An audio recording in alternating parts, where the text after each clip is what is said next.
It's 3 a.m. and I'm awake because my brain has decided that now is the perfect time to replay every single stupid thing I've said that day. What I wish I'd said but didn't, what I shouldn't have said but did, what I meant to say but kept quiet about. If only I'd had the confidence to speak up and say yes. If only I'd had the confidence to push back and say no. The relentless replaying, the rehearsing, the regret. And yet, just 4 hours later at 7 a.m., I'm standing in the shower and a thought pops into my mind out of the blue, solving a problem that I wasn't trying to fix. No overthinking required, clean, clear, obvious. No confidence required, just shampoo. Same mind, completely different experience. And I never really understood why. I had spent, let's just say, a certain number of years on this planet, no age required, completely ignorant to how I was designed to think. And not in blissful ignorance, no.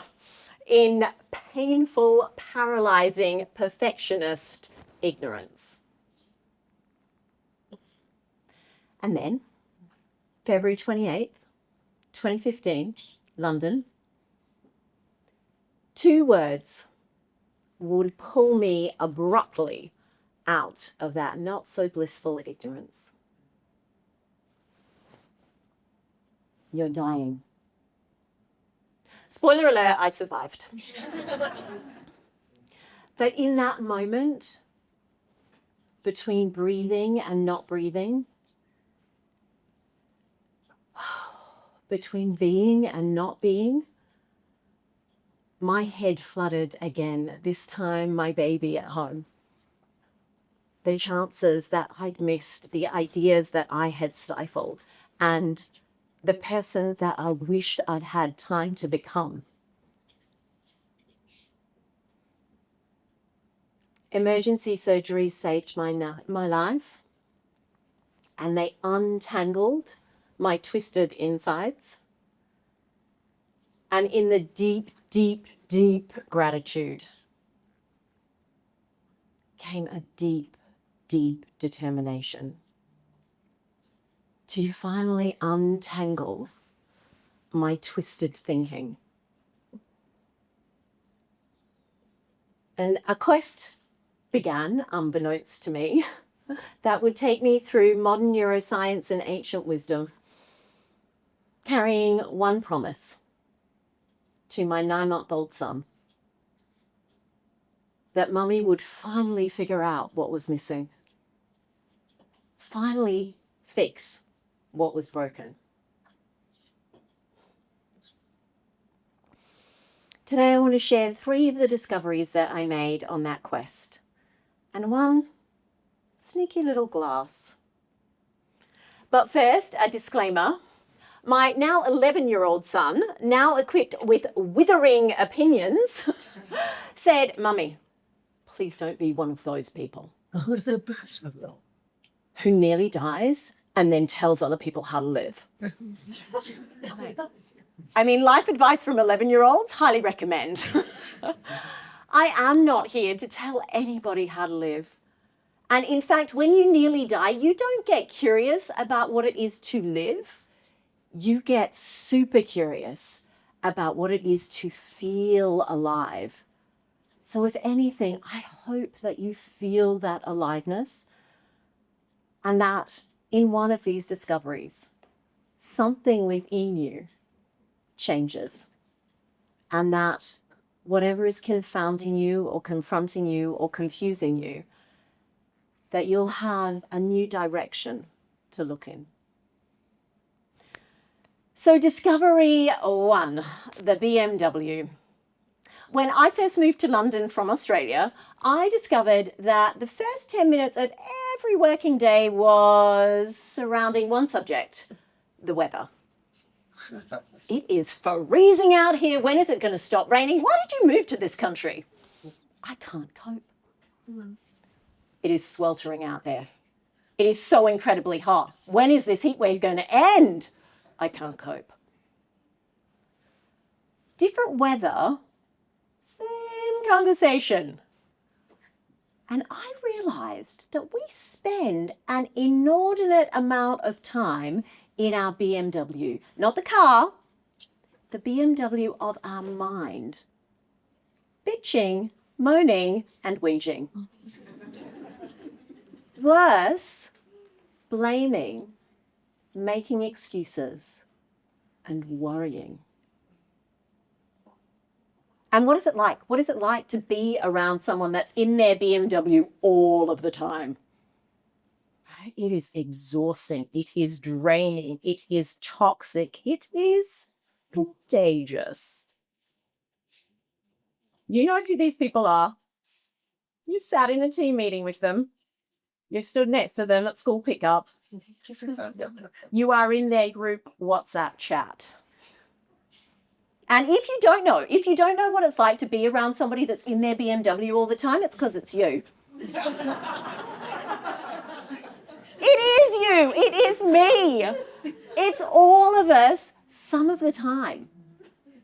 Right? The brain has a negativity bias, absolutely. It also craves familiarity. So the BMW is not just fueled on negative thinking. It runs on habitual thinking. It runs on reruns. 50,000 thoughts a day circling around in the mental cul-de-sac of our mind. So how do we get out of the BMW? Well, the most dangerous thing about it is when we don't know that we're in it. Because that feels real. Those reasons are justified.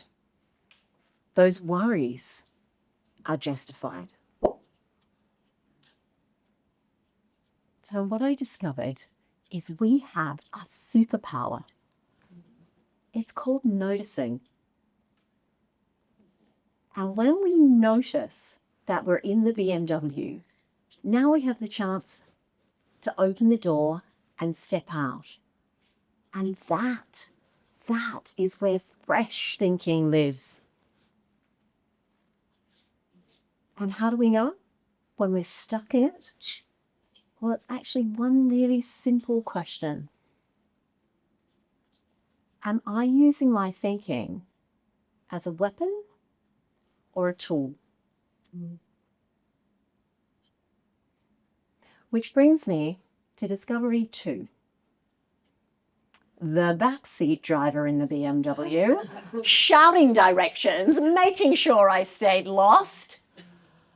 And this occurred to me when I was working with an organisation to help their women get promoted. And the head of the division, let's call him Chris, because that was his name,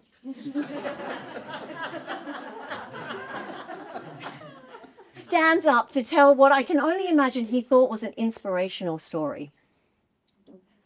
There was a woman on his team, let's call her Carol.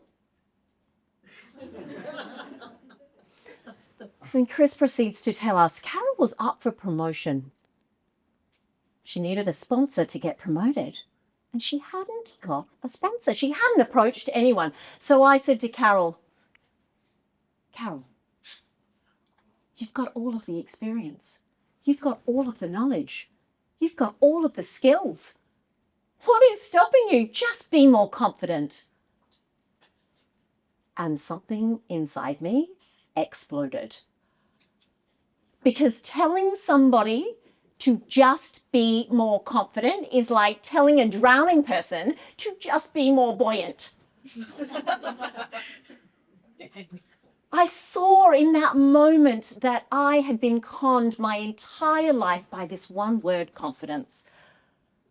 We are either waiting until we have more confidence to speak up, to go for something that we want in our life. Or we're being told when we have more confidence, then we'll get access to something. Or in a very strange, rather frustrating twist, too much confidence. Tone it down. And in all of those examples, we were simply being conned. Because what does a con artist do? It makes it so clear that we are not enough. A con artist distracts us. It makes us believe that we're missing something. And it keeps us chasing after something that we just never quite reach. And so I decided that day to ban confidence. And I encourage you to just banish it from the kingdom of your mind. And instead, replace it with 2 other C words. Not that C word. Curiosity and courage.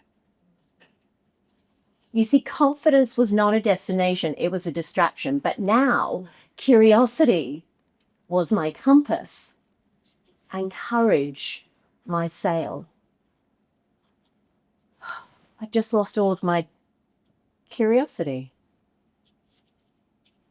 Well, when I have more courage, I've been waiting so long to feel curious. Who has children? Who's ever been a child? Who's still a little bit childish? That curiosity isn't over there. It isn't something we need to get to. It isn't a nebulous, frustrating word like confidence. That lives within us, as does the courage to ask ourselves one simple question. What if I didn't need to believe my thinking? I'm going to say that again because I didn't realize that was an option. I just thought everything up there was true. But what if I'm not confident enough is just a thought, not a fact, not a diagnosis, not a life sentence? What if it's just a thought, like weather passing through? What if I didn't need to believe my thinking? What might become possible then? Which led me to discovery 3, the signal. So before my corporate career, I was an actress, a failed one. Living in Los Angeles, because that is where failed actresses go to be closer to their failure.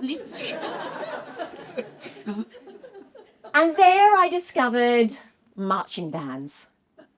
Imagine this wall of noise, drums and brass and cymbals so loud it doesn't just fill your head, it pounds your chest. But within that marching band, there is a small, clear, mighty instrument, a piccolo. And if you didn't know it was there, you wouldn't hear it. But when you know, you can't unhear it. My mind had been a marching band, not just at 3 a.m., for so many moments in my life.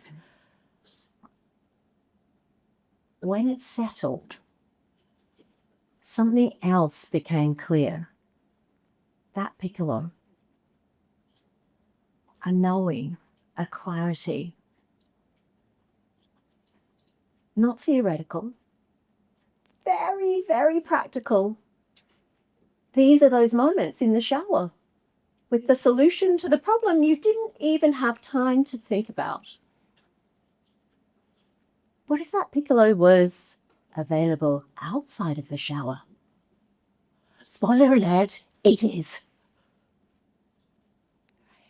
So in those moments, I encourage you to ask yourself, when the noise gets so loud, who would I be without that thought? So my quest had a promise to find what was missing. And here's what I found. Nothing. Nothing but a glass. And a world that kept asking, is the glass half full or half empty? Wrong question, I said. This glass is full. Full of water and air. One is the constant, the other the distraction. I'm a possibilist, you see. A possibilist sees the invisible, the curiosity, the piccolo, the courage, the signal, the fresh thinking. That's where it lives. And from there, anything is possible. From there, we can be who we want to become. Not over there in this moment right now, because nothing was missing. I was whole. I was complete. And that much I knew to be true. Spoiler alert. You are too. Thank you.